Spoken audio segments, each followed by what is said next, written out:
Hi, I'm Gabriella Gerhardt. I'm one of the alders in the city of Fitchburg representing District 2, and we're here today out in Dunn's Marsh for our annual Waterway Clean-up.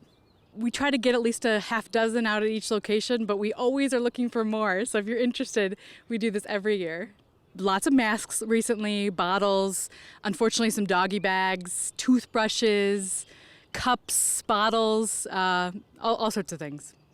One of the things that I don't know that I've noticed before, but so we're we're right by Red Arrow Pond, and between Red Arrow Pond and Apache Pond, I found like literally about 45 pet waste bags with small amounts of pet waste in them. So people are obviously throwing them from the sidewalk and or the gravel walking path. So, they are biodegradable. They're most of them are the ones from they're likely the ones from the pet waste station. But those should go in the trash bin by the pet waste station rather than in the wetland. Yeah, month of April and May is always busy for the Resource Conservation Commission and for the Tree Advisory Board. We have the Spring Waterway Cleanup. Yesterday was Earth Day, so it's kind of an Earth Day activity. And then we have Arbor Day coming up. So next weekend, April 30th, 31st, there's going to be a whole bunch of tree planting events all around the region. There might be one in your neighborhood, so you should check with your local neighborhood leaders to see where those are. Also coming up in the month of May is something that has been termed No Mow May, Mow, M-O-W. It's basically we allow, as a city, cities around the region allow people not to mow their lawn over the course of the month of May. The reason why is because May is a really important time of year for pollinators to hatch and grow and help, make our environment the way it is, help us grow our food. So leaving that grass unmowed during that period of time really boosts the pollinator population. So Thursday, June 2nd at 5:30 p.m. in McGaw Park, we're going to have an event on invasive species. We're going to have a group there talking about what they look like and how we can deal with it in a personal way. The city also does invasive species cleanup as well. Going green is a very personal decision, but there's a lot of different ways to go green. So, reduce, reuse, recycle is always popular, and recycling is important, but reducing and reusing the things is actually the two parts of the equation that often gets forgotten. Buying things secondhand. There's Buy Nothing groups on Facebook that you can find in the region, which is where people give away things for free to each other instead of tossing them out.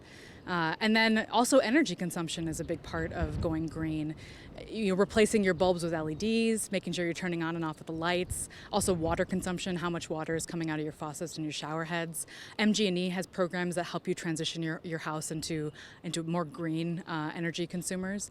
And then nowadays you see a lot of solar panels going up on rooftops, which I love to see. Things that you do often save you money. And I think that's something that is misunderstood or not as well understood as it can be. So, and it's true for both city operations and also for your personal home. On the city website, you can actually sign up for something called our Green News Blast. That is a great resource to get kind of a regular update about what's happening in the community. And also there's a recycling guide on the City of Fitchburg website, and it is the most extensive recycling guide you will have ever seen. Anything that you want to get rid of, it tells you how to do so and if it can be done. And then also we have an annual, or actually a biannual electronics confidential paper shredding and recycling event that happens in the spring and in the fall. We already had our spring one this year, but in the fall it's going to be in early November. And you can check out the dates on the city website. And then we always have a med drop. Old medications can be recycled at the police department. In the vestibule. You just bag up all your old medication in one single bag and drop it there, and it'll be safely disposed of. I really value our natural spaces. Fitchburg we're lucky, we have a lot of beautiful spaces, and all these waterways filter into some of the most beautiful places in the state of Wisconsin, like the Wabisa wetlands. And we want to make sure that we protect our natural resources, protect the wildlife that lives there especially, and then also just make it a beautiful place to be. City of Fitchburg prides itself on being a green, environmentally friendly city. I'm certainly proud of that. I think a lot of our residents are proud of that. And I look forward to seeing residents kind of taking their own action and hopefully seeing them out here at future waterway cleanups or other events that are happening around the city.